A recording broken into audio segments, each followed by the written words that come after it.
당신이 여기가 어디라고 나타난 거예요? 제 목소리는 떨리고 있었습니다. 30년 만에 마주한 그 사람 앞에서 저는 여전히 그때 그 10살짜리 아이처럼 작아져 있었습니다. 지훈아, 그 사람이 제 이름을 부르는 순간 온몸에 소름이 돋았습니다. 그 목소리, 그 억양, 모든 것이 기억 속 그대로였어요. 하지만 저는 더 이상 그 목소리에 무너지지 않을 것이었습니다. 닥치세요. 난 당신 같은 사람 모르니까 나가세요. 당장. 당신이 어떻게 날 찾아올 수 있는 건지. 지훈아, 난 내가 TV에 나온 거 보고 그냥 보고 싶어서. 정말 이해할 수 없었습니다. 그렇게 떠나가더니 외면하더니 아무렇지도 않게 찾아온 아버지란 사람을 저는 그를 이해할 수 없었습니다. 어린 시절의 기억이 파도처럼 밀려왔습니다. 초등학교 2학년 겨울 어머니가 처음 쓰러지신 날을 저는 아직도 생생히 기억해요. 학교에서 돌아왔는데 어머니가 부엌 바닥에 쓰러져 계셨어요. 아무것도 모르는 8살짜리 아이였던 저는 그저 어머니를 흔들며 울기만 했습니다. 엄마, 엄마, 일어나세요. 이웃집 아주머니가 제 울음소리를 듣고 와서야 어머니를 병원에 모실 수 있었어요. 그날 밤 병원 복도 의자에서 밤을 새우며 저는 처음으로 죽음이라는 것을 실감했습니다. 어머니가 저를 두고 떠날 수도 있다는 무서운 생각이 머릿속을 가득 채웠어요. 그 사람은 그때도 없었습니다. 어머니가 응급실에 실려가는 순간에도 제가 병원 복도에서 떨며 기다리는 동안에도 다음날 아침이 되어서야 술 냄새를 풍기며 나타났어요. 뭐, 엄마가 어쨌다고? 그게 그 사람이 한 첫마디였습니다. 걱정도 미안함도 없는 무관심한 목소리였어요. 그리고는 병원비가 얼마나 나온다고 이런 소란을 피워라며 화를 내기 시작했습니다. 어머니는 그날부터 제대로 일어나지 못하셨어요. 정확한 병명도 모른 채 그저 창백한 얼굴로 침대에 누워 계셨습니다. 병원에서는 정밀 검사를 해야 한다고 했지만 검사비가 부담되어 제대로 된 치료를 받을 수 없었어요. 그 사람은 병원비는커녕 생활비도 제대로 가져다 주지 않았거든요. 어머니가 아프기 전에도 그 사람은 늘 집에 없었습니다. 새벽에 나가서 밤늦게 들어오는 것이 다반사였고 가끔 들어와도 술에 취해 고함을 지르며 집안을 어수선하게 만들곤 했어요. 어머니는 항상 그 사람 눈치를 받고 저는 그런 어머니를 보며 마음이 아팠습니다. 지훈아, 아빠가 오시면 방에 들어가 있어라. 어머니가 자주 하시던 말이었어요. 그 사람이 집에 들어오는 발걸음 소리만 들려도 저는 재빨리 방으로 숨어 들어가 문을 닫았습니다. 하지만 얇은 벽 너머로 들려오는 고함 소리와 물건 깨지는 소리는 막을 수 없었어요. 이 집은 왜 이 모양이야? 밥은 왜 안 해놨어? 여보, 몸이 아파서. 아프면 죽든지. 맨날 아프다는 소리만 하고. 그런 대화가 오가고 나면 어머니의 흐느끼는 소리가 들렸습니다. 저는 이불을 뒤집어 쓰고 귀를 막았지만 어머니의 울음소리는 제 가슴 깊숙이 파고들었어요. 그때마다 저는 다짐했습니다. 커서 돈을 많이 벌어서 어머니를 행복하게 해드리겠다고. 그 사람 없이도 잘 살 수 있다는 걸 보여주겠다고. 어머니가 완전히 누워 계시게 된 후로는 더욱 심해졌습니다. 그 사람은 아예 집에 들어오지 않는 날이 많아졌어요. 가끔 들어와도 어머니를 돌보는 것은커녕 병원비 때문에 이 집안이 거덜난다며 투덜거리기만 했습니다. 초등학교 6학년이었던 어느 날 저는 충격적인 광경을 목격했습니다. 학교에서 일찍 끝나서 집으로 돌아오는 길에 집 앞에 정차한 빨간 승용차를 봤어요. 그 안에서 그 사람이 어떤 여자와 껴안고 있었습니다. 여자는 제가 본 적 없는 사람인 것 같았어요. 구불거리는 머리는 길었고 화려한 색깔의 옷을 입고 있었습니다. 그 순간 그 사람과 제 눈이 마주쳤습니다. 차창 너머로 보이는 그 사람의 표정은 당황스러워했지만 어딘가 뻔뻔하기도 했어요. 마치 들켰다는 표정이었습니다. 저는 그 자리에서 굳어버렸어요.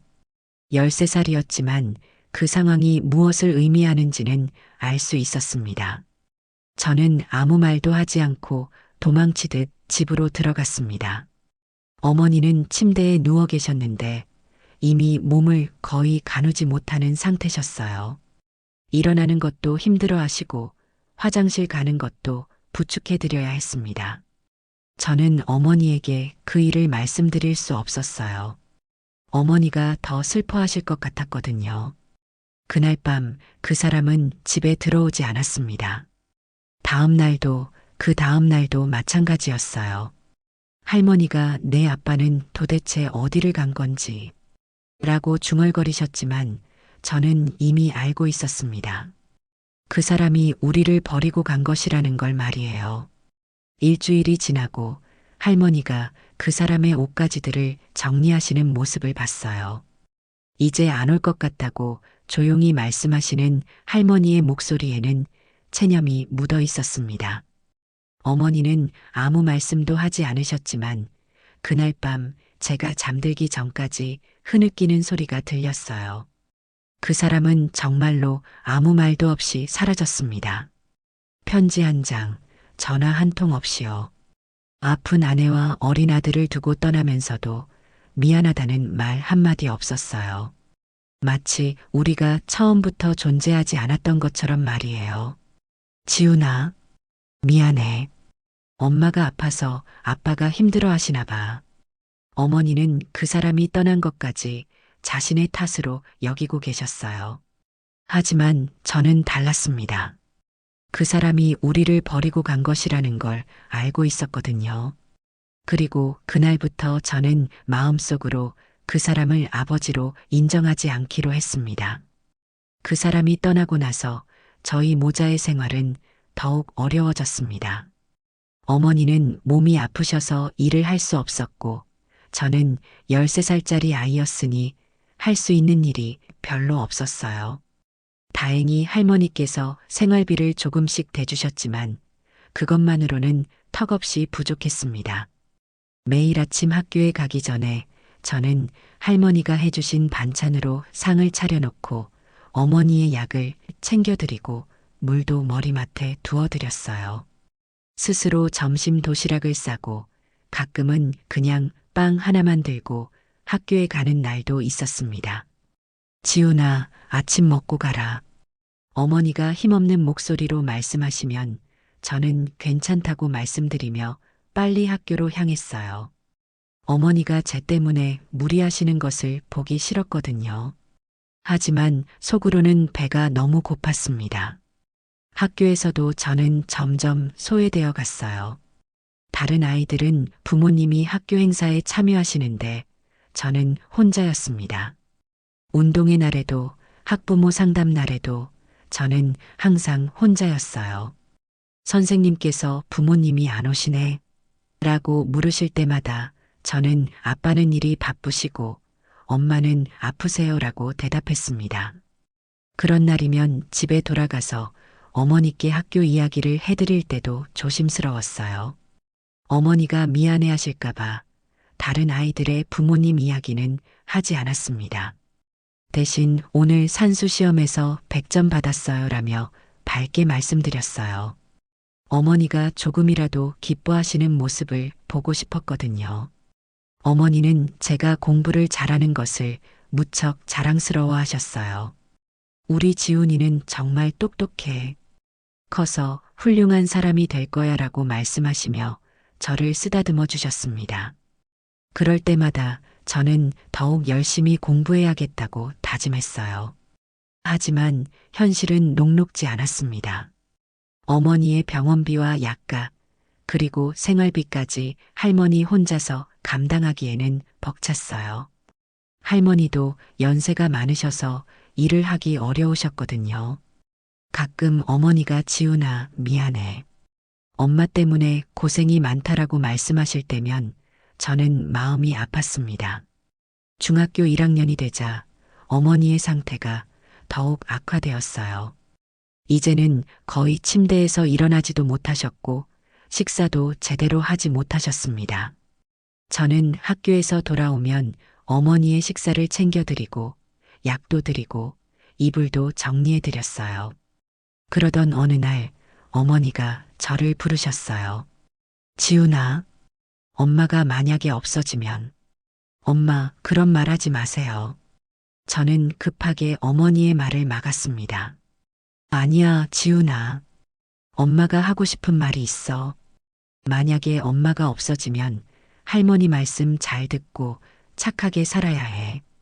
그리고 공부 열심히 해서 훌륭한 사람이 되어야 해. 어머니의 목소리는 점점 작아지고 있었어요. 저는 어머니의 손을 꽉 잡았습니다. 엄마는 안 없어져요. 제가 커서 돈 많이 벌어서 엄마 병 고쳐드릴 거예요. 어머니는 제 얼굴을 쓰다듬으며 미소를 지으셨어요. 하지만 그 미소 뒤에는 깊은 슬픔이 숨어 있었습니다. 몇 달 후 봄이 오기 직전이었어요. 어머니는 조용히 잠들듯이 돌아가셨습니다. 제가 학교에서 돌아왔을 때 어머니는 이미 차가워져 계셨어요. 저는 어머니를 흔들며 울었지만 어머니는 다시 눈을 뜨지 않으셨습니다. 그때 처음으로 그 사람 생각이 났어요. 어머니가 돌아가셨는데 그 사람은 알고 있을까? 장례식에는 올까? 하지만 그 사람의 연락처를 아는 사람은 아무도 없었어요. 할머니도 동네 사람들도 아무도 그 사람이 어디에 있는지 모른다고 했습니다. 결국 어머니의 장례식은 할머니와 저, 그리고 몇몇 이웃분들만으로 치러졌어요. 14살짜리 아이였던 저는 관 앞에서 울기만 했습니다. 어머니를 지켜드리지 못한 것도, 그 사람이 오지 않는 것도, 모든 것이 저를 무력하게 만들었어요. 어머니가 돌아가신 후 저는 할머니 댁으로 이사를 갔습니다. 할머니는 묵묵히 저를 받아주셨지만 할머니도 연세가 많으셔서 제대로 돌보기는 어려워 보이셨어요. 그래도 저는 감사했습니다. 갈 곳이라도 있다는 것에 말이에요. 할머니 댁에서의 생활은 이전과는 달랐어요. 할머니는 과묵하신 분이셨지만 저에게는 따뜻하게 대해주셨습니다. 매일 아침 밥을 챙겨주시고 학교에 갈 때는 공부 열심히 하고 와라라고 말씀해 주셨어요. 하지만 저는 할머니에게 부담을 드리고 싶지 않았습니다. 가능한 한 혼자서 할 수 있는 일은 혼자 했어요. 빨래도 하고 청소도 하고 간단한 요리도 배웠습니다. 학교에서도 더욱 열심히 공부했어요. 할머니가 자랑스러워 하시는 모습을 보고 싶었거든요. 고등학교에 들어가면서부터는 아르바이트도 시작했습니다. 할머니께서 아직 어린데 뭔 일을 하려고 하느냐고 말리셨지만 저는 용돈이라도 벌어서 할머니께 도움이 되고 싶었어요. 신문 배달부터 시작해서 전단지 돌리기, 동네 슈퍼에서 물건 나르기까지 닥치는 대로 했습니다. 그렇게 2년이 지났을 때 할머니마저 돌아가셨어요. 어느 날 아침 할머니가 깨어나지 않으셨습니다. 병원에서는 노안이라고 했어요. 저는 또다시 혼자가 되었습니다. 17살 고등학교 1학년이던 저는 정말로 아무도 없는 세상에 혼자 남겨진 기분이었어요. 할머니의 장례식을 치르고 나니 집도 정리해야 했고 앞으로 어떻게 살아야 할지도 막막했습니다. 다행히 할머니께서 작은 전세금을 남겨주셔서 작은 원룸을 얻을 수 있었어요. 그리고 본격적으로 아르바이트를 시작했습니다. 학교가 끝나면 마트에서 일하고 주말에는 식당에서 일했어요. 힘들었지만 그런 생활이 오히려 저에게는 안정감을 주었습니다. 제 힘으로 돈을 벌고 제 힘으로 살아가고 있다는 자신감이 생겼거든요. 어머니가 바라셨던 대로 저는 스스로 일어서고 있었습니다. 그리고 무엇보다 그 사람 없이도 충분히 살 수 있다는 것을 증명하고 있었어요. 그 사람이 저희를 버리고 갔을 때의 상처와 분노가 저를 더욱 강하게 만들어 주었던 것 같습니다. 17살, 법적으로는 아직 미성년자였지만 현실적으로는 모든 것을 혼자 결정하고 처리해야 하는 상황이었어요. 원룸은 정말 작았지만 제가 처음으로 온전히 내 집이라고 부를 수 있는 공간이었습니다. 아침 6시에 일어나서 신문 배달을 하고 학교에 가서 수업을 듣고 오후에는 마트에서 배달일 등으로 4시간 일하고 집에 와서는 숙제와 다음 날 준비를 하는 것이 제 일상이었어요. 주말에는 하루 종일 식당에서 설거지와 청소를 했습니다.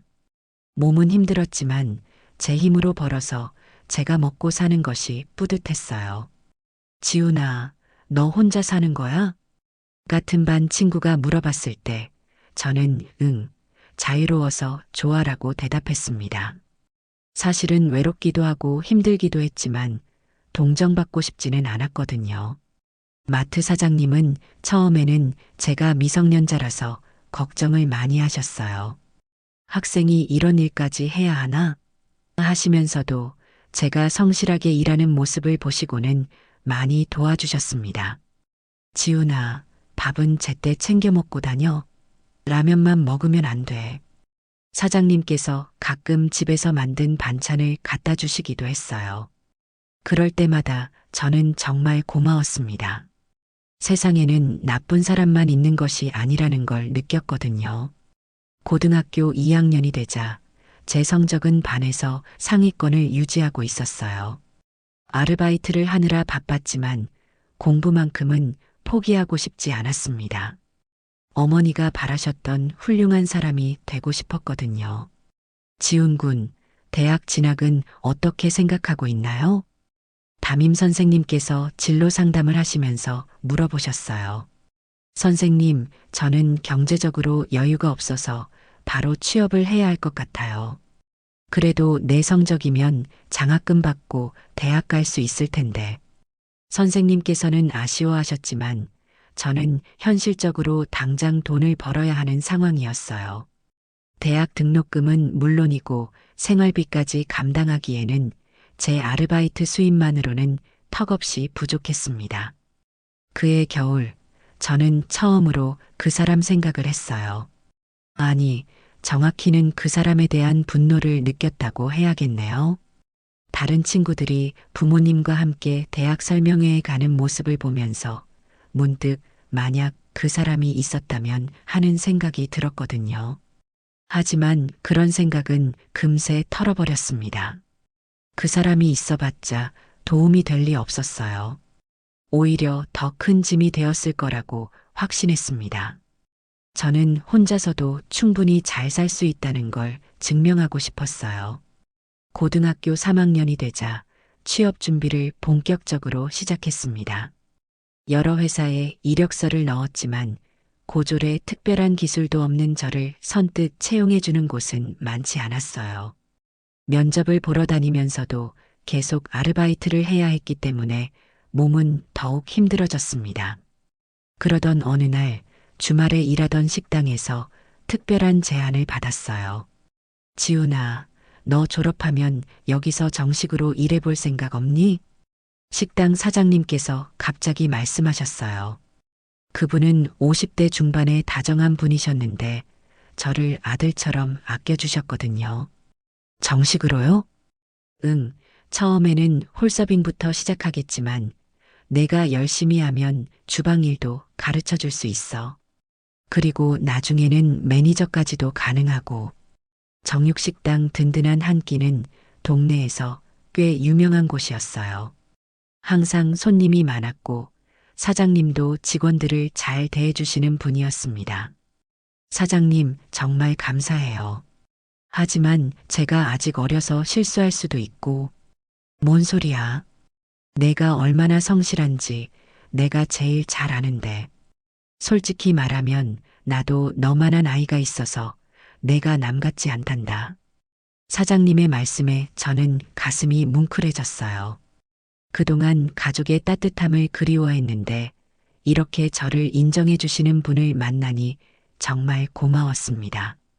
네, 열심히 하겠습니다. 졸업과 함께 저는 든든한 한 끼의 정식 직원이 되었어요. 처음에는 서빙을 담당했는데 손님들이 많을 때는 정신없이 바빴지만 재미있었어요. 무엇보다 제가 하는 일에 대해 월급을 받는다는 것이 뿌듯했습니다. 어서 오세요. 몇 분이세요? 지훈아, 저기 4번 테이블에 물 좀 갖다 줘. 네, 사장님. 처음에는 서툴렀지만 몇 달이 지나자 제법 숙련된 서버가 되었어요. 단골 손님들도 저를 알아보시고 반가워해 주셨습니다. 지훈아, 오늘도 열심히 하는구나. 대견해. 지훈이 덕분에 여기 서비스가 좋아졌어. 그런 말씀들을 들을 때마다 저는 더욱 열심히 일했어요. 인정받는다는 것이 이렇게 기분 좋은 일인지 처음 알았거든요. 몇 개월 후 사장님께서 약속대로 주방 일을 가르쳐 주기 시작하셨어요. 지훈아, 고기 굽는 법부터 배워보자. 이게 우리 가게의 핵심이야. 네, 사장님. 정육에 대해서는 정말 아무것도 몰랐던 저였지만 사장님께서 정말 친절하게 하나하나 가르쳐 주셨어요. 고기를 고르는 법, 손질하는 법, 온도 조절하는 법까지 세세하게 알려주셨습니다. 고기는 생명이야. 함부로 다루면 안 돼. 정성을 다해서 다뤄야 손님들이 맛있게 먹을 수 있어. 사장님의 철학은 단순했지만 깊이가 있었어요. 단순히 돈을 벌기 위한 장사가 아니라 손님들에게 좋은 음식을 대접한다는 마음가짐으로 일하셨거든요. 저도 그런 마음가짐을 배우고 싶었어요. 그래서 더욱 열심히 배웠고 사장님께서도 제가 빠르게 실력을 늘리는 모습을 보고 기뻐하셨습니다. 1년이 지나자 저는 주방에서도 제법 중요한 역할을 맡게 되었어요. 사장님이 안 계실 때는 제가 주방을 관리하기도 했고 새로 들어오는 아르바이트생들에게 일을 가르쳐 주기도 했습니다. 지훈아, 너 정말 많이 늘었다. 이제 웬만한 베테랑 못지않아. 사장님의 칭찬에 저는 기뻤지만 한편으로는 복잡한 마음이 들었어요. 물론 이 일이 저에게는 생계수단이었고 사장님께서도 잘 대해주셨지만 과연 이렇게 계속 살아가는 것이 맞는 건지 의문이 들기 시작했거든요. 19살이었던 저는 문득 미래에 대한 불안감을 느꼈습니다. 이대로 계속 가면 나는 뭐가 될까? 평생 이 일만 하게 되는 건 아닐까? 밤에 혼자 있을 때면 이런 생각들이 머릿속을 맴돌았어요. 물론 지금의 삶이 나쁘지는 않았지만 뭔가 더 배우고 성장해야 할 것 같았습니다. 그러던 어느 날 사장님의 딸이 가게에 찾아왔습니다. 아빠, 저 왔어요. 미영아. 왔구나. 미영이라는 이름의 그 아가씨는 저와 비슷한 또래로 몇 번 가게에 왔을 때 본 적이 있었어요. 이제 대학생이 되어 깔끔한 옷차림의 밝은 표정, 그리고 손에는 대학교 책들을 들고 있었습니다. 아빠, 오늘 시험 잘 봤어요. 경영학 수업이 정말 재미있더라고요. 그래, 우리 딸 공부 열심히 하는구나. 네, 나중에 아빠 가게 도와드릴 거니까 열심히 배우고 있어요. 그 대화를 듣는 순간 저는 묘한 충격을 받았어요. 저와 비슷한 나이의 미영이는 대학에서 경영학을 공부하고 있었고 미래에 대한 확실한 계획도 가지고 있었거든요. 반면 저는 고등학교만 졸업하고 매일 같은 일만 반복하고 있었어요. 미영아, 여기가 우리 가게에서 제일 열심히 일하는 지훈이 알지? 네, 안녕하세요. 오랜만에 보네요. 미영이는 밝은 미소로 인사했지만 저는 왠지 부끄러웠어요. 제 자신이 초라하게 느껴졌거든요. 같은 나이 또래인데 한 명은 대학생이고 한 명은 고졸 직장인이라니. 그날 밤 집에 돌아와서 저는 깊이 생각했어요.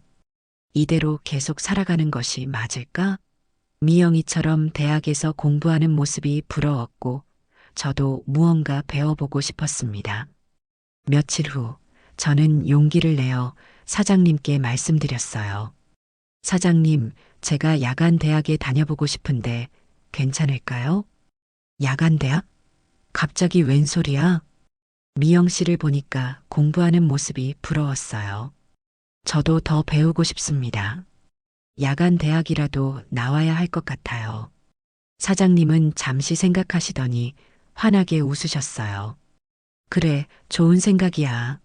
젊을 때 배워야지. 내가 도와줄게. 정말요? 하지만 일하는 시간이 줄어들 텐데. 상관없어. 내가 공부해서 더 성장하는 게 중요해. 시간은 조정할 수 있으니까 걱정하지 마.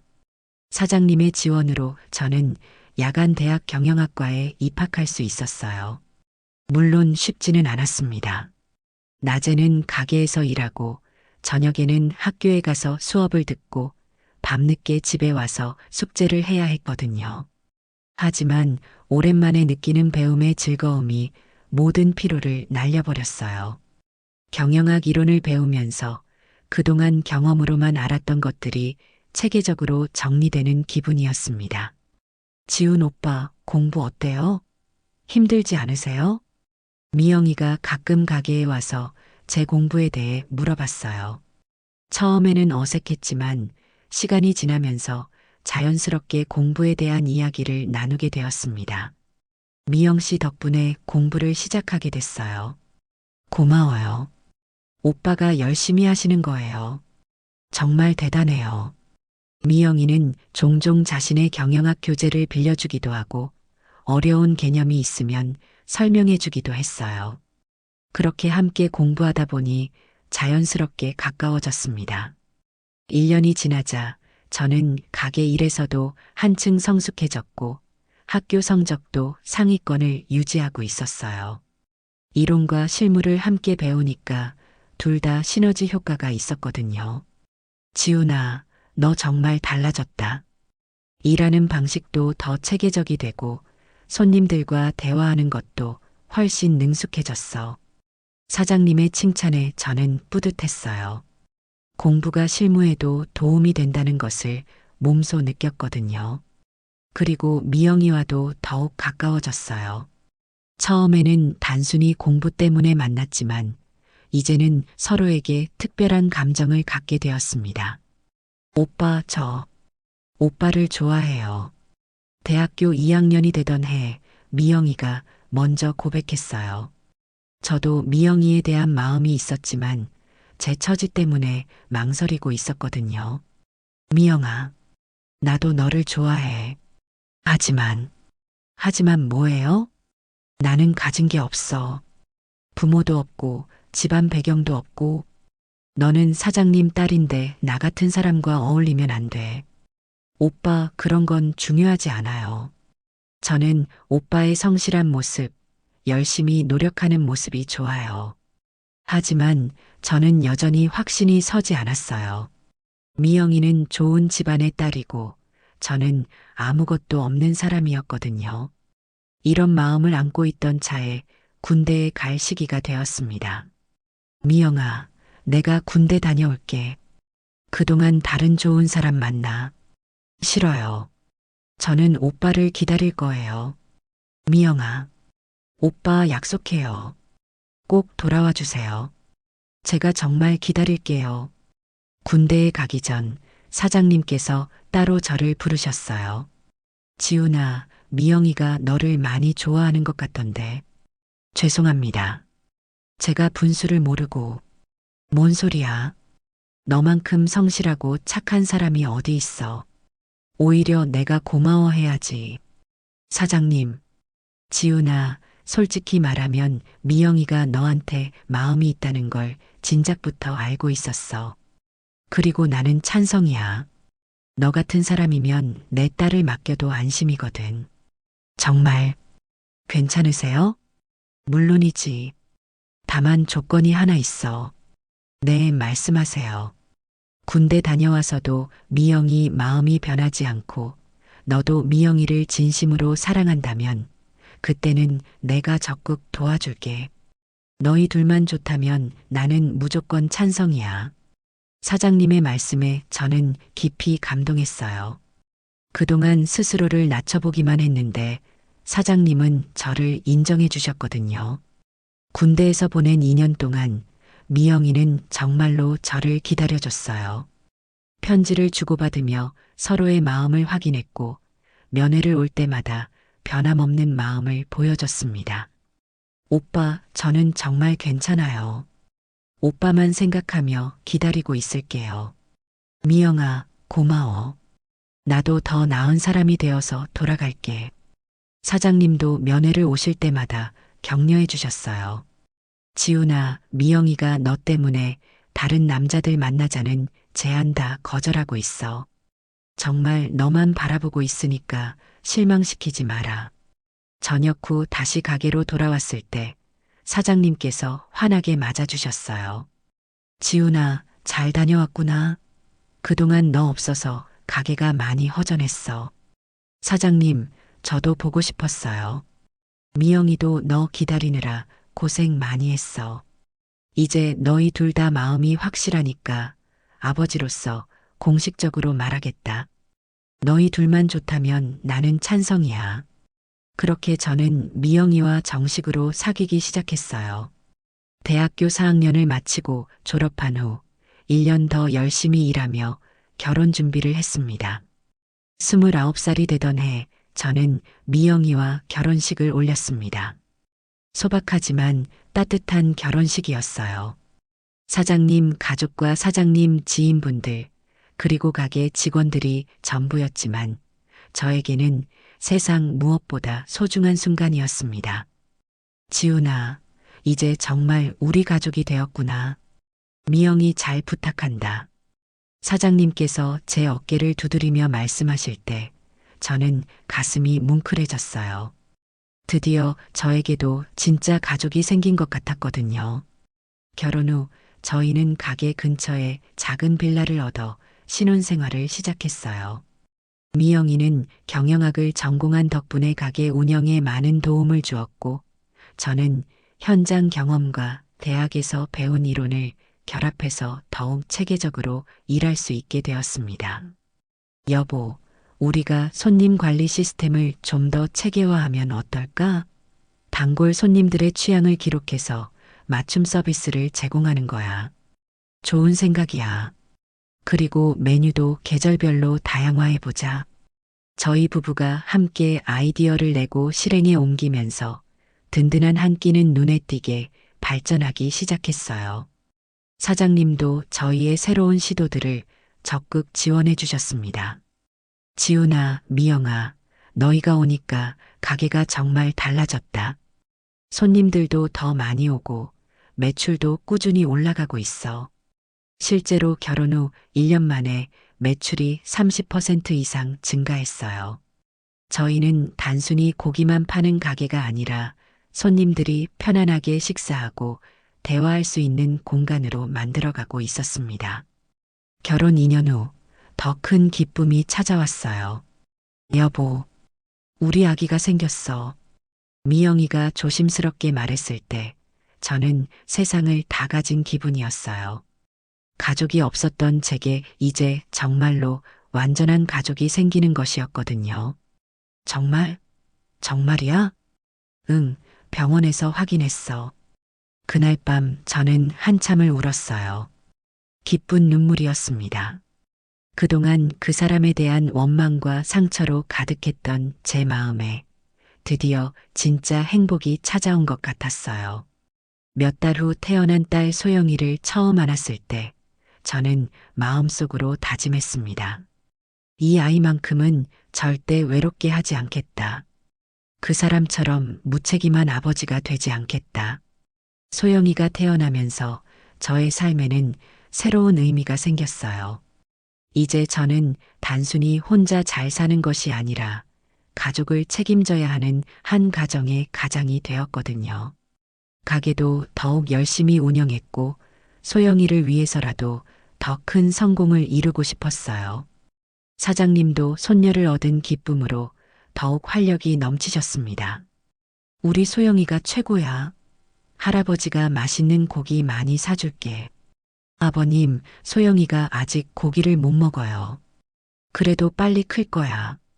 할아버지가 기다리고 있을게. 그렇게 3년이 더 지나면서 저희 가게는 지역에서 가장 유명한 정육식당이 되었어요. 맛있는 고기와 친절한 서비스, 그리고 가족적인 분위기로 소문이 나면서 멀리서도 손님들이 찾아오기 시작했습니다. 사장님, 손님들이 우리 가게 시스템에 대해 많이 물어봐요. 어떻게 운영하는지 배우고 싶다고 하시는 분들도 계시고요. 그래, 지훈아, 그럼 우리도 이제 한 단계 더 발전할 때가 온 것 같은데? 35살이 되던 해 사장님께서 오랫동안 고민하셨던 말씀을 꺼내셨어요. 지훈아, 나 이제 나이도 들고 해서 가게를 너한테 물려주고 싶다. 아버님, 갑자기 무슨 말씀이세요? 갑작스러운 게 아니야. 이미 몇 년 전부터 생각하고 있었어. 내가 이 가게를 이끌어갔으면 좋겠어. 사장님은 올해로 69세가 되셨어요. 젊을 때부터 이 가게를 운영해 오시면서 이제는 정말 은퇴를 생각하실 나이가 되신 거죠. 아버님, 제가 그럴 자격이 있을까요? 아직 경험도 부족하고. 뭔 소리야? 내가 이 가게를 가장 잘 알고 있어. 그리고 손님들도 너를 믿고 있고, 누구보다 이 가게를 사랑하는 사람이 내가 아니야. 하지만, 지훈아, 솔직히 말하면 나는 이 가게를 단순히 물려주는 게 아니라 더 크게 발전시켜줬으면 하는 바람이 있어. 너라면 할 수 있을 거야. 사장님의 말씀에 저는 깊이 감동했어요. 그동안 저를 키워주시고 가르쳐 주신 것도 모자라 이제는 가게까지 맡겨주신다니요. 감사합니다. 정말 열심히 하겠습니다. 고마워할 건 없어. 이 가게가 너 손에서 더 크게 발전할 거라고 믿어. 그렇게 저는 35의 나이에 든든한 한 끼의 새로운 사장이 되었습니다. 무거운 책임감을 느꼈지만 동시에 큰 자부심도 느꼈어요. 제 힘으로 이룬 성취였거든요. 새로운 사장이 된 후 저는 가게를 더욱 발전시키기 위해 노력했어요. 직원들의 복지를 개선하고 메뉴를 다양화하고 서비스 품질을 더욱 높였습니다. 그 결과 매출이 꾸준히 증가했고 단골 손님들도 더 많이 늘어났어요. 하지만 저에게는 더 큰 꿈이 있었어요. 이 가게 하나로 만족하지 않고 더 많은 사람들에게 맛있는 음식을 제공하고 싶었거든요. 여보, 나 프랜차이즈를 생각해보고 있어. 프랜차이즈? 정말? 응, 우리 가게 시스템이 이제 충분히 안정화됐고 다른 지역에서도 문의가 많이 와. 한번 도전해 볼 만하지 않을까? 미영이도 저의 계획에 적극 동의했어요. 경영학을 전공한 덕분에 프랜차이즈 시스템에 대한 이해도 높았고 구체적인 계획을 세우는데 큰 도움이 되었습니다. 여보, 프랜차이즈를 하려면 표준화된 매뉴얼이 필요해. 그리고 가맹점주들을 위한 교육 시스템도 만들어야 하고. 맞아. 우리만의 노하우를 체계적으로 정리해서 다른 사람들도 성공할 수 있도록 도와줘야지. 1년 동안 준비한 끝에 저희는 든든한 한 끼 프랜차이즈를 시작했어요. 첫 번째 가맹점이 열렸을 때의 감동은 지금도 잊을 수 없습니다. 사장님, 정말 감사해요. 덕분에 저도 제 가게를 가질 수 있게 됐어요. 가맹점주가 고마워하는 모습을 보니 제가 하는 일이 단순히 돈을 버는 것이 아니라 다른 사람들의 꿈을 도와주는 일이라는 생각이 들었어요. 3년 만에 프랜차이즈 가맹점이 15개로 늘어났고 저희는 지역의 성공 사례로 주목받기 시작했습니다. 그리고 마침내 지역 방송국에서 저희 이야기를 다루고 싶다고 연락이 왔어요. 지훈 사장님, 저희가 성공하는 사람들이라는 프로그램을 제작하고 있는데 사장님의 이야기를 소개하고 싶습니다. 제 이야기를요? 네, 어려운 환경에서 자립해서 성공한 사업가의 이야기로 많은 사람들에게 희망을 주실 수 있을 것 같아요. 그렇게 저는 생전 처음으로 TV에 출연하게 되었습니다. 방송에서는 제가 불우하게 자라면서 겪었던 어려움, 사장님과의 만남, 그리고 프랜차이즈 성공까지의 과정을 담았어요. 가족이 없어도 포기하지 않으면 꿈을 이룰 수 있다는 것을 보여주고 싶었습니다. 방송이 나간 후 반응이 뜨거웠어요. 많은 사람들이 제 이야기에 감동받았다고 연락을 주셨고, 프랜차이즈 문의도 급격히 늘어났습니다. 여보, 우리 정말 성공한 거야? 응, 그런 것 같아. 하지만 이제 시작일 뿐이야. 그렇게 저는 마흔을 바라보는 나이에 제법 알려진 사업가가 되었어요. 그 사람이 버리고 간 아이였지만 저는 제 힘으로 이렇게 성공할 수 있었습니다. 하지만 그때는 몰랐어요. 제가 TV에 나온 그 방송을 그 사람이 보고 있었다는 것을, 그리고 곧 제 앞에 나타날 거라는 것을 말이에요. TV 방송이 나간 지 한 달 정도 지났을 때였습니다. 그날도 평소와 다름없이 가게에서 직원들과 함께 점심 준비를 하고 있었어요. 프랜차이즈 문의 전화가 계속 들어와서 바쁜 하루를 보내고 있었습니다. 사장님, 또 대구에서 가맹문에 전화 왔어요. 그래, 다음 주에 시간 내서 직접 가보자. 오후 3시 반쯤 손님이 뜸한 시간대였어요. 저는 주방에서 내일 사용할 고기를 손질하고 있었고, 직원들은 홀 청소를 하고 있었습니다. 그때 가게 문이 열리는 소리가 들렸어요. 어서 오세요. 직원이 인사를 했지만 대답이 없었습니다. 이상해서 고개를 들어보니 가게 입구에 초라한 차림의 노인이 서 있었어요. 낡은 패딩 점퍼에 털모자를 눌러쓰고 찢어진 운동화를 신은 모습, 전형적인 노숙자 같은 차림이었습니다. 하지만 그 순간 그 사람의 얼굴을 본 저는 손에 들고 있던 칼을 떨어뜨렸어요. 30년이 지났지만 그 얼굴을 잊을 수가 없었거든요. 지훈아.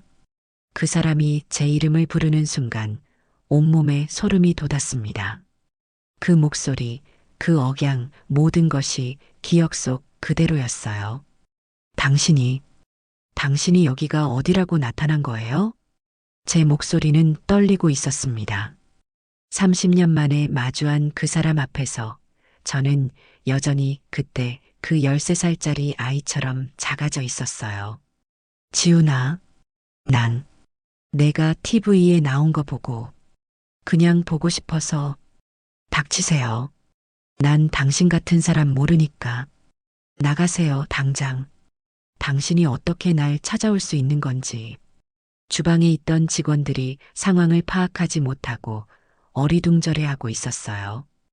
홀에 있던 몇 명의 손님들도 갑작스러운 소란에 고개를 돌려 저희를 바라봤습니다. 지훈아, 아빠야. 아빠가 잘못했어. 그때는 정말 어쩔 수 없었어. 아빠라고 부르지 마세요. 당신은 30년 전에 이미 죽은 사람이에요.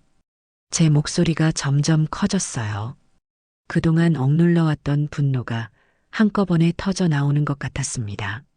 사장님, 무슨 일이세요? 직원 하나가 걱정스럽게 다가왔어요.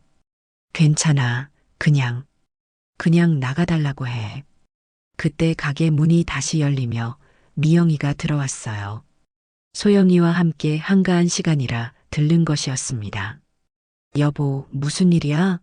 목소리가. 미영이가 상황을 파악하고는 놀란 표정을 지었어요. 그리고 소영이는 엄마 뒤에 숨어서 무서워하고 있었습니다. 지훈아, 저분이 혹시. 미영이도 제가 가끔 이야기해준 아버지에 대한 기억으로 상황을 짐작하는 것 같았어요. 할아버진 누구세요? 소영이가 순진하게 물어봤을 때 저는 가슴이 찢어질 것 같았어요. 아니야, 소영아. 모르는 사람이야. 지훈아. 저 아이가 내 손녀구나. 그 사람이 소영이를 바라보며 눈물을 글썽였어요. 감히 내 딸을 보지 마세요. 저는 소영이를 제 뒤로 숨겼습니다. 당신이 무슨 자격으로. 지훈아, 아빠가 정말 미안해. 그때 너희 어머니한테도 너한테도. 하지만 이제라도 아버지 노릇하고 싶어서. 30년 늦었어요. 30년 동안 어디서 뭐라고 살았는데 이제 와서 아버지 노릇이 하고 싶다고요? 가게 안의 분위기가 얼어붙었어요. 손님들은 어색해하며 자리를 뜨기 시작했고 직원들은 어떻게 해야 할지 몰라 했습니다. 지훈아, 아빠도 그동안 많이 힘들었어. 후회도 많이 하고. 너 성공했다는 소식 듣고 정말 자랑스러웠어. 자랑스럽다고요? 당신이 무슨 자격으로 자랑스럽다고 해요? 당신은 제게 아무것도 해준 게 없잖아요. 지훈아, 엄마가 아프실 때도 제가 혼자 고생할 때도 어디서 뭘 하고 계셨어요? 이제 와서 성공했다고 찾아오는 거예요? 그 사람은 할 말이 없는 듯 고개를 숙였어요. 하지만 떠날 생각은 없어 보였습니다. 지훈아, 아빠가 정말 잘못했어. 하지만 혈육이잖아. 이제라도. 혈육이요? 혈육이 그렇게 쉽게 버리고 가나요? 제 목소리에는 30년간 쌓인 원망이 모두 담겨 있었어요. 미영이가 제 팔을 잡으며 조용히 말했어요. 여보, 손님들이 다 보고 있어. 일단 밖에서 이야기하자. 하지만 저는 더 이상 참을 수 없었어요. 나가세요. 지금 당장 나가세요. 다시는 여기에 나타나지 마세요. 지훈아, 나가라고 했어요. 그 사람은 마지못해 한 걸음 뒤로 물러났지만 여전히 제게서 눈을 떼지 못했어요. 지훈아, 아빠는 가게 앞에 있을게. 마음이 바뀌면 아빠와 이야기해줘. 절대 안 해요. 당신은 이미 제 인생에서 죽은 사람이에요. 그 사람이 가게를 나가고 나서도 저는 한동안 그 자리에 서 있을 수밖에 없었어요. 온몸이 떨리고 있었거든요. 여보, 괜찮아? 미영이가 걱정스럽게 제 어깨에 손을 올렸어요. 괜찮아. 괜찮다고. 하지만 전혀 괜찮지 않았어요. 30년 동안 묻어두었던 기억들이 한꺼번에 되살아나고 있었습니다. 아빠, 저 할아버지 정말 우리 할아버지예요? 소영이가 다시 물어봤어요. 아니야, 소영아. 우리 가족은 엄마, 아빠, 소영이, 그리고 외할아버지가 전부야. 그날 저녁 가게 문을 닫고 나서도 그 사람은 멀리서 가게를 바라보고 있었어요. 초라한 모습으로 벤치에 앉아서 제가 나오기를 기다리는 것 같았습니다. 여보, 어떻게 할 거야? 미영이가 조심스럽게 물었어요. 모르겠어. 30년 동안 잊고 살았는데. 일단 집에 가자. 너무 충격받은 것 같아. 집으로 가는 길, 저는 계속 뒤를 돌아봤어요. 그 사람이 따라오는 건 아닌지, 혹시 우리 집까지 알고 있는 건 아닌지. 온갖 생각이 머릿속을 어지럽혔습니다. 그날 밤 저는 잠을 이룰 수 없었어요. 어린 시절의 기억들이 파편처럼 떠올랐다가 사라지기를 반복했습니다.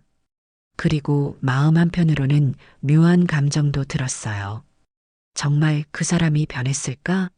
정말로 후회하고 있는 걸까?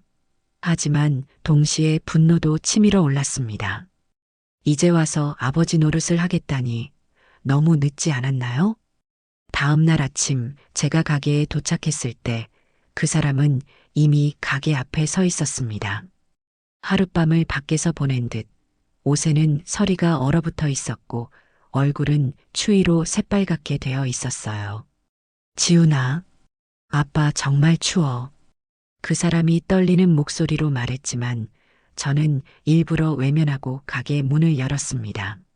하지만 유리창 너머로 보이는 그 초라한 모습이 계속 신경 쓰였어요. 사장님, 저분 어제부터 계속 계시는데 괜찮으세요? 직원 현수가 걱정스럽게 물었습니다. 신경 쓰지 마. 곧 가실 거야. 하지만 그 사람은 쉽게 포기하지 않았어요. 점심시간이 되어도 오후가 되어도 계속 가게 앞에서 멀찌감치 서성이며 저를 바라봤습니다. 가끔 지나가는 사람들이 동정어린 시선으로 그 사람을 보는 모습이 보였어요. 이틀째, 사흘째, 그 사람은 매일 같은 자리에 나타났습니다. 비가 와도 눈이 와도 꿋꿋하게 버텼어요. 가끔 지나가는 사람들이 불쌍히 여겨 음료수나 빵을 주기도 했지만 그 사람의 시선은 오직 가게 안에 저에게만 향해 있었습니다. 여보, 너무 심한 거 아니야? 미영이가 조심스럽게 말했어요. 아무리 그래도 저렇게 추운 날씨에. 미영아, 내가 그 사람이 어떤 사람인지 몰라서 그래. 어머니를 버리고 나를 버리고 도망간 사람이야. 그래도 이제 나이도 많이 드셨고 정말 후회하고 계시는 것 같은데. 미영이의 말이 제 마음을 흔들기 시작했어요. 하지만 저는 30년간의 원망을 쉽게 내려놓을 수 없었습니다. 일주일째 되는 날, 눈보라가 몰아치는 밤이었어요. 제가 가게 문을 닫고 나오는데 그 사람이 가게 앞 벤치에서 몸을 웅크리고 있었습니다. 온몸이 눈으로 덮여 있었고 심하게 떨고 있었어요. 괜찮으세요? 제가 무의식적으로 물어봤습니다. 그리고 그 순간 제가 말을 걸었다는 사실에 놀랐어요. 지훈아, 고맙다. 말을 걸어줘서. 그 사람의 목소리는 추위로 떨리고 있었습니다. 입술이 파랗게 질려 있었고 말도 제대로 나오지 않는 상태였어요. 이대로 계시면 얼어 죽어요. 괜찮아. 지훈이 내가 가끔 봐주면. 그것만으로도. 그 순간 저는 갈등했어요. 아무리 원망스러운 사람이라도 이대로 두면 정말 위험할 것 같았거든요. 미영아, 나 좀 늦을 것 같아. 제가 미영이에게 전화했습니다. 왜? 무슨 일이야? 그 사람이 너무 추워서 쓰러질 것 같아서. 전화 너머로 미영이의 한숨이 들렸어요. 여보, 마음 가는 대로 해. 나도 잘 모르겠어. 사람이 죽게 놔둘 수는 없잖아. 결국 저는 그 사람을 근처 모텔에 데려갔습니다. 가장 싼 방을 잡아주고 편의점에서 라면과 우유를 사다 주었어요. 고마워, 지훈아. 정말 고마워. 그 사람의 눈에 눈물이 맺혔습니다. 이번 한 번뿐이에요. 내일 아침에는 여기서 사라지세요. 하지만 다음 날 아침 그 사람은 다시 가게 앞에 나타났어요. 그리고 저를 보며 환하게 웃었습니다. 마치 어제의 일로 둘 사이에 무언가 변했다고 생각하는 것 같았어요. 지훈아, 아빠가 정말 미안했어. 그동안 너무 힘들었지? 저는 대답하지 않았지만 완전히 외면하지도 못했어요. 그 사람은 그런 저의 변화를 놓치지 않았습니다. 지훈아, 아빠가 이제라도 도움이 되고 싶어. 가게 청소라도 뭐든지 시켜줘. 지금 아니면 언제 아빠 노릇해보겠니? 그 말에 제 마음이 크게 흔들렸어요. 30년간 아버지 없이 살아왔지만 마음 한편으로는 늘 아버지에 대한 그리움이 있었거든요. 그리고 그 사람의 말처럼 정말 지금 아니면 아들 노릇을 할 기회가 없을지도 모른다는 생각이 들었습니다. 며칠 더 고민한 끝에 저는 결정을 내렸어요. 일주일만요. 일주일만 가게 뒤편 창고에서 지내세요. 그 다음엔 정말 가셔야 해요. 그 사람의 얼굴이 환해졌습니다. 고마워, 지훈아. 정말 고마워. 미영이는 제 결정을 이해하지 못했어요. 여보, 정말 괜찮겠어? 걱정하지 마. 일주일 후엔 보내버릴 거야. 그날 밤 저는 창고를 청소하고 간단한 이불과 생필품을 준비해줬어요.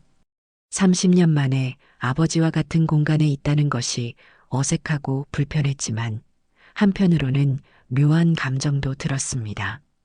지훈아, 정말 고마워. 아빠가 너무 못난 아버지였지만 아버지 노릇 좀 해보고 싶어. 그렇게 그 사람은 창고방에서 지내기 시작했어요. 처음 며칠은 조용했습니다. 아침 일찍 일어나서 가게 앞을 청소하고 간단한 심부름도 했어요. 나름대로 도움이 되려고 노력하는 것 같았습니다. 하지만 일주일이 지나도 그 사람은 떠날 기미를 보이지 않았어요. 그리고 점점 편안해지기 시작했습니다. 가끔 냉장고에서 간식을 허락 없이 꺼내 먹기도 하고 손님들 앞에서 내 아들이 이 가게 사장이라며 자랑스럽게 이야기하기도 했어요. 아저씨, 사장님 아버님이세요? 단골 손님들이 물어보곤 했지만 저는 애매하게 웃으며 대답을 피했습니다. 그러던 어느 날 오후 충격적인 일이 일어났어요. 가게 앞에서 여러 명의 남자들이 그 사람을 둘러싸고 있는 모습을 봤습니다. 돈은 언제 갚을 거야? 이 늙은이. 그중 한 명이 그 사람의 가슴팍을 밀치며 소리쳤어요. 그 사람은 비틀거리며 뒤로 넘어졌습니다. 제 가슴이 뛰기 시작했어요. 뭐 하는 거예요? 제가 가게 밖으로 뛰어나갔습니다. 아, 이 아저씨 아들이야? 빚쟁이 중 한 명이 저를 보며 웃었어요. 좋네. 아들이 대신 갚으면 되겠네. 뭘 갚는다는 거예요? 이 늙은이가 우리한테 500만 원 빌려갔는데 6개월째 잠적했어. 근데 여기서 찾았네. 저는 그 사람을 바라봤습니다. 그 사람은 고개를 숙인 채 아무 말도 하지 않았어요. 정말이에요? 제가 물었지만 그 사람은 여전히 침묵했습니다. 빨리 돈 내놔. 안 좋은 꼴 보고 싶어? 주변에 사람들이 모이기 시작했어요. 이런 상황이 계속되면 가게에도 안 좋을 것 같았습니다. 알겠습니다. 제가 갚을게요. 저는 한숨을 쉬며 말했습니다. 500만 원의 이자까지 해서 800만 원. 저는 은행에 가서 돈을 찾아 그들에게 건넸습니다. 빚쟁이들은 돈을 확인하고는 다음엔 더 조심하라는 말을 남기고 사라졌어요. 여보, 왜 그랬어? 미영이가 저에게 따졌습니다. 사람들이 보는 데서 그대로는 안 될 것 같아서. 그 사람이 저에게 다가왔어요. 지훈아, 정말 미안하다. 아빠가 잘못했다. 앞으로는 이런 일 없게 해주세요.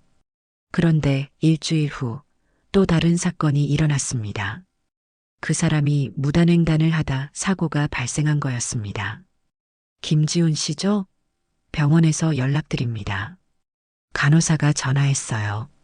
보호자 연락처로 이 번호를 알려주더군요.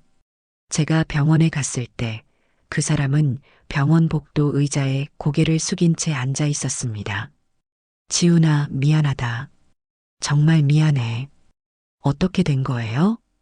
길을 건드리는데 차가 갑자기. 아빠가 조심하지 못했어. 그 사람이 무단횡단을 했고 상대 차량이 아버지를 보고 급브레이크를 밟다가 운전자가 목골절, 목디스크를 호소하며 합의금을 요구했습니다. 상대방은 병원비 160만 원과 합의금 250만 원을 요구했어요. 그 사람은 당연히 돈이 없었고 결국 제가 모든 비용을 부담해야 했습니다. 왜 내가 이런 일까지 해야 하지? 제가 혼잣말처럼 중얼거렸어요. 그때 그 사람이 제 손을 잡았습니다. 지훈아, 아빠가 정말 잘못했다. 그동안 아버지 노릇 한번 못 해봐서 잘하려고 했는데. 하지만 저는 점점 회의적이 되어 갔습니다. 너무 많은 일들이 연달아 일어나고 있었거든요. 그래도 30년간 그리워했던 아버지라는 마음에 계속 참고 도와주었습니다. 이제 정말 조심하세요. 더 이상은 안 돼요. 고마워, 지훈아. 아빠가 정말 조심할게. 하지만 제 마음 한편에서는 불안감이 자라나고 있었어요. 과연 앞으로는 잠잠할 수 있을까 의문이 들기 시작했거든요. 8달락 마이너스 진실의 폭로와 새로운 시작. 그 사람이 창고방에서 지낸 지 한 달이 지났을 때였습니다.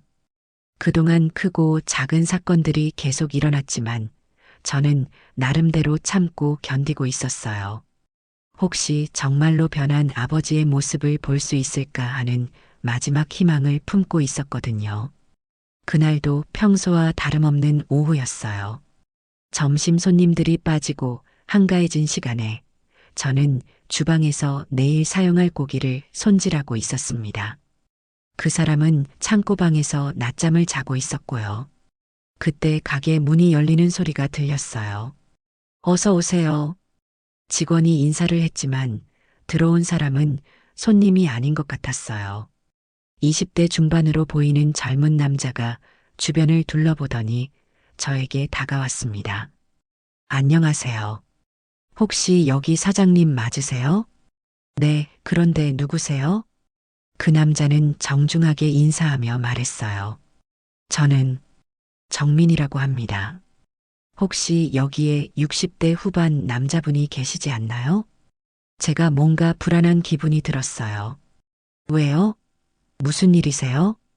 저는 그분, 제 아버지를 찾아왔습니다. 아버지는 지금 여기 계시죠? 그 순간 창고방에서 그 사람이 나왔어요. 평소처럼 간식을 먹으러 나온 것이었는데 정민을 보는 순간 얼굴이 하얗게 변했습니다. 그 사람이 말을 잇지 못했어요. 정민도 그 사람을 보더니 표정이 굳어졌어요. 역시 여기 있었네요. 뭐가 어떻게 된 거예요? 제가 두 사람을 번갈아 보며 물었습니다. 정민이 깊은 숨을 쉬고는 저를 바라봤어요. 저 아버지를 찾아왔습니다. 그 사람이 제 아버지예요. 그리고 형의 아버지이기도 하지요. 저희는 배다른 형제입니다. 그 순간 가게 안의 모든 소음이 멈춘 것 같았어요. 손님들도 상황을 파악하려는 듯 귀를 기울였습니다. 배다른 형제라고요? 네. 그런데 형님, 그 사람 말 믿으시면 안 돼요. 정민의 목소리가 단호해졌어요. 그 사람, 형 돈 노리고 접근한 거예요. 사고, 빚 다 자작극이에요. 제 세상이 무너지기 시작했어요. 뭔 소리예요? 그 사람이 형한테 무슨 말을 했는지 모르겠지만 아버지 역할 하려고 온 건 절대 아니에요. 형이 성공했다는 소식을 듣고 돈을 뜯어낼 방법을 찾은 거예요. 그 사람이 급히 변명했어요. 아니야, 정민아. 아빠가 정말로 뉘우치고 아빠라고 부르지 마세요. 정민이 소리쳤어요. 전 당신을 아버지라고 생각한 적 없어요. 정민은 침착하게 말을 이어갔어요. 형님, 제가 다 설명드릴게요. 그 사람은 제가 10살 때까지 저희 집에 있었어요. 그때도 술 먹고 폭력 휘두르고 돈 있으면 다 도박으로 날리고 결국 어머니가 더 이상 견디지 못해서 이혼했죠. 정민아, 그건 그 사람이 말하려 했지만 정민이 막았어요. 조용히 하세요. 지금까지 얼마나 많은 사람들을 속여 먹었는지 알고 있어요. 형한테 한 것처럼 불쌍한 척, 가족 그리운 척 하면서 돈 뜯어낸 거 한두 번이 아니잖아요. 제 몸이 떨리기 시작했어요. 그럼 빚쟁이들한테 맞은 것도 연극이에요. 제가 다 확인했어요. 그 사람들은 그 사람이 고용한 건달들이었어요. 병원비며 합의금도 마찬가지고요. 교통사고도 자작극이었어요. 저도 어릴 때 그 사람 때문에 많이 힘들었어요. 정민의 음성이 잠시 흔들렸어요. 그 사람은 저한테 관심도 없었죠. 때리고 욕하고 결국엔 버리고 갔어요. 제 머릿속이 하얗게 변했어요. 지난 한 달간의 모든 순간들이 파노라마처럼 스쳐 지나갔습니다. 형은 왜 아직도 그 사람을 믿으세요? 정민의 마지막 질문이 가게 안에 메아리 쳤어요. 그때까지 침묵하던 그 사람이 결국 고개를 숙였어요. 지훈아, 미안하다. 그 한마디로 모든 것이 끝났어요. 변명도 부정도 없이 그냥 미안하다는 말. 그것만으로도 정민의 말이 진실이라는 것을 인정하는 거였어요. 나가세요. 제 목소리는 차가웠어요. 당장 나가세요. 지훈아, 나가라고 했어요. 제가 소리쳤어요. 가게 안에 손님들이 놀라서 일어났어요. 다시는 내 앞에 나타나지 마세요. 그 사람은 더 이상 변명하지 않았어요. 창고방에서 자신의 물건들을 챙겨 나왔습니다. 제가 사준 옷가지와 생필품들이 전부였어요. 지훈아, 정말 미안했다. 아빠가 너무 못났다. 그게 그 사람이 제게 한 마지막 말이었어요. 문이 닫히고 그 사람의 발걸음 소리가 멀어져 갔습니다. 저는 그 자리에 서서 한참을 멍하니 있었어요. 마음이 텅 비어버린 것 같았습니다. 분노도 슬픔도 그냥 공허함만 남았어요. 형, 괜찮으세요? 정민이 걱정스럽게 물었어요. 저는 정민을 바라봤어요. 그제야 정민의 얼굴을 자세히 봤습니다. 어딘가 저와 닮은 구석이 있었어요. 눈매나 입모양이 비슷했어요. 저는 정민을 바라보며 깊은 숨을 쉬었어요. 머릿속이 너무 복잡했습니다. 30년간 묻어두었던 기억들, 한 달 동안의 속임수, 그리고 갑자기 나타난 배다른 동생까지 모든 것이 한꺼번에 밀려와서 정신을 차릴 수가 없었어요. 정민 씨, 죄송하지만 지금 제가 너무 정신적으로 경황이 없어서 저는 힘들게 말을 이어갔어요. 생각을 좀 정리하고 싶습니다. 아, 네. 당연히 그러실 것 같아요. 갑자기 이런 일을 듣게 되셨으니 정민도 이해한다는 표정이었어요. 사실 저는 정민이 진실을 알려준 것에 대해서는 고마웠지만 아직 이 상황을 받아들이기가 어려웠거든요.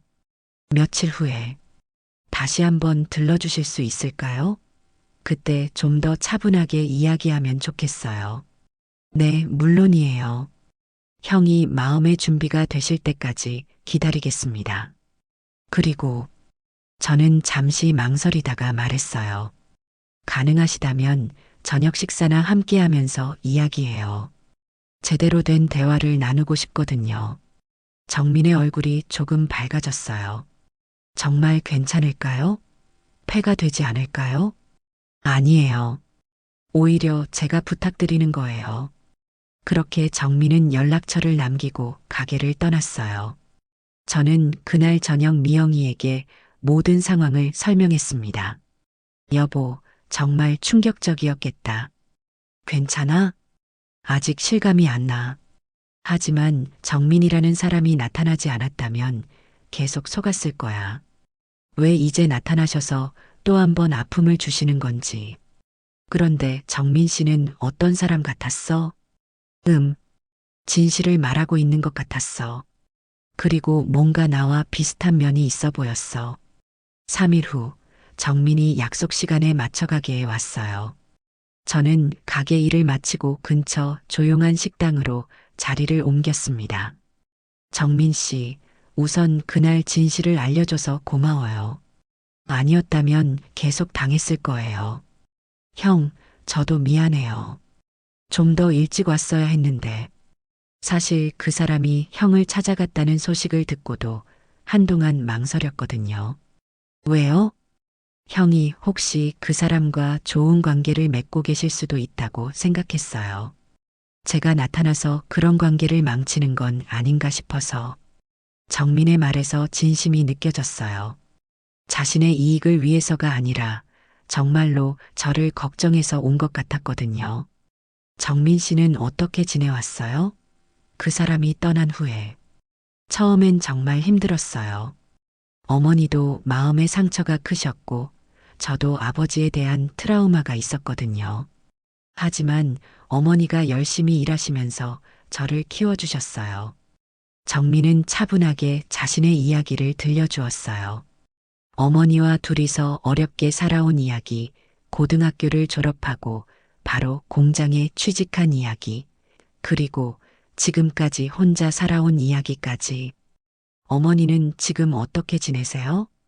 3년 전에 돌아가셨어요. 그때도 그 사람은 나타나지 않았어요. 장례식장에서 혼자 어머니를 보내드리면서 정말 화가 많이 났었어요. 그런데 2달 전쯤 갑자기 그 사람이 찾아왔어요. 아빠 노릇을 하고 싶다고. 처음엔 받아주지 않았지만 집요하게 주위를 맴돌고 저도 혼자다 보니 마음이 약해져서 같이 지냈죠. 그러다 TV에 형이 나오는 걸 봤어요. 전 누군지 몰랐지만 그 사람이 그러더군요. 지훈이, 지훈이야. 내 형이다. 저도 그때 처음으로 형 존재를 알게 되었어요. 그러더니 며칠 있다 말도 없이 사라졌어요. 사라지기 전 혼잣말로 중얼중얼 하던 게 기억이 나더라고요. 웃으면서 성공했네. 지훈이가 부자가 되었어라고 했던 말이요. 제게도 이래저래 사고치고 돈을 받아갔는데 혹시나 하는 생각이 들더라고요. 그래서 알아봤고 알게 됐어요. 정민의 목소리에 슬픔이 묻어 있었어요. 저는 그 마음을 충분히 이해할 수 있었습니다. 형은 어떻게 이렇게 성공하셨어요? TV에서 봤는데 정말 대단하시더라고요. 저도 제 이야기를 들려주었어요. 어린 시절의 어려움, 혼자 살아온 과정, 사장님과의 만남, 그리고 지금까지의 여정을. 정민은 진지하게 들어주었어요. 형, 정말 고생 많이 하셨네요. 저보다 훨씬 어려운 환경에서 자라셨는데도 이렇게 성공하시다니. 운이 좋았던 것 같아요. 좋은 사람들을 만났거든요. 첫 만남에서 저희는 2시간 넘게 이야기를 나눴어요. 서로의 과거를 알아가면서 묘한 동질감을 느꼈습니다. 둘 다 그 사람 때문에 상처받았지만 각자의 방식으로 극복해온 것이었거든요. 정민아, 시간 될 때 또 만나자. 아직도 할 이야기가 많은 것 같아. 네, 저도 그렇게 생각해요. 형과 이야기하니까 마음이 편해져요.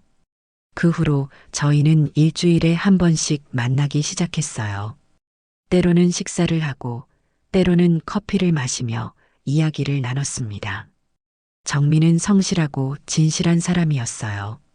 말수는 많지 않았지만 하는 말마다 진심이 담겨 있었거든요. 형, 제가 너무 자주 찾아뵙는 건 아닌가요? 무슨 소리야? 나도 너와 이야기하는 시간이 좋아. 정말 그랬어요. 정민과 이야기하고 있으면 마음이 편안해졌습니다. 비슷한 상처를 가진 사람끼리만 느낄 수 있는 공감대가 있었어요. 1달 정도 이런 시간이 지나자 저는 정민에 대한 신뢰가 생겼어요. 처음에는 경계심도 있었지만 이제는 정말로 가족 같은 느낌이 들었거든요. 정민아, 지금 공장 일은 어때? 힘들지 않아? 괜찮긴 한데 사실 좀 단조로워요. 매일 같은 일의 반복이라서. 혹시 다른 일에 관심이 있어? 정민이 고개를 들어 저를 바라봤어요. 왜 그런 말씀을 하시는 거예요? 저는 며칠 전부터 생각해온 제안을 꺼냈어요. 우리 가게에서 일해볼 생각 없어? 네. 요즘 직원이 부족해서 힘들었거든요. 그리고 솔직히 말하면 너와 함께 일해보고 싶어? 정민은 잠시 말을 잇지 못했어요. 놀란 표정이었습니다. 형, 정말 괜찮을까요? 저는 식당 일 경험이 전혀 없는데 경험은 중요하지 않아. 성실한 마음이 더 중요하거든. 그리고 내가 직접 가르쳐 줄 거니까 걱정할 필요 없고. 하지만 가족 사업에 외부 사람이 들어가는 건 외부 사람이 아니잖아. 정민이 넌 내 동생이야. 그 말을 하는 순간 저도 놀랐어요. 언제부터인가 정민을 진짜 동생으로 생각하고 있었던 거예요. 정민의 눈에 눈물이 맺혔어요. 형, 정말 고마워요. 이런 기회를 주셔서 고마워할 필요 없어요. 서로 도우며 사는 거지. 그렇게 정민은 든든한 한 끼에서 일하기 시작했어요. 처음에는 서툴렀지만 성실한 성격 덕분에 금세 적응했습니다. 다른 직원들도 정민의 진실한 모습을 보고 좋아했어요. 사장님, 정민 씨 정말 성실하시네요. 그러게요. 일도 빨리 배우시고, 미영이도 정민을 좋아했어요. 여보, 정민 씨 덕분에 가게 분위기가 더 좋아진 것 같아. 그러게. 나도 그렇게 생각해. 소영이는 처음에는 낯설어 했지만 정민이 자신을 예뻐해주자 금세 삼촌이라고 부르며 따랐어요. 삼촌, 내일도 가게 와요? 그럼 우리 소영이 보러 와야지. 그렇게 몇 달이 지나자 정민은 완전히 저희 가족의 일원이 되었어요. 그 사람이 남긴 창고방을 깨끗하게 정리해서 정민의 방으로 만들어 주었고, 정민은 그곳에서 지내며 가게 일을 도왔습니다. 형, 정말 감사해요. 태어나서 이렇게 따뜻한 가족을 만난 건 처음이에요. 나도 고마워, 정민아. 내가 와서 우리 가족이 더 완전해진 것 같아. 어느 날 저녁 가족 모두가 모여 식사를 하는 자리에서 저는 문득 깨달았어요. 진짜 가족이란 혈연이 아니라 서로를 아끼는 마음에서 시작된다는 것을. 그 사람은 혈연상 아버지였지만 진짜 가족이 아니었고, 정민은 이제 혈연을 넘어선 진짜 가족이 되었다는 것을 말이에요. 내가 아버지를 지울 순 없어도 닮지 말아야지. 제가 중얼거리자 미영이가 물었어요. 뭐라고 했어?